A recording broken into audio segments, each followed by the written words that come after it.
काय केला सगळा भावबंद जमा झाला म्हणजे काय म्हणावा म्हणायला आणि काय करावं त्या दिवसामध्ये आपण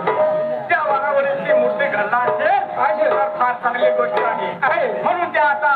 सगळा भावबंदाने विचार केला तर आपण कोणाकडे जाऊ त्या ठिकाणी बघून आणि त्या देवाच्या मार्गाला म्हणून त्यांनी काय केलं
काय केला केला बरे म्हणजे यमा भगतकडे गेला गेला आणि यमा भगतने बघितला बघितला मग काय म्हणू लागला म्हणायला काय सांगू मनवी तुला ग? काय सांगू मनवी तुला ग? अरे दादा यमा भगत आम्ही तुमच्याकडे आलो तर आमचा काम आहे म्हणून गेला रे काय म्हणाला म्हणायला तर आम्ही त्या मातीची मूर्ती घालणार करणार मूर्ती कशी सोडून जाणार जाणार तो नाही जाणार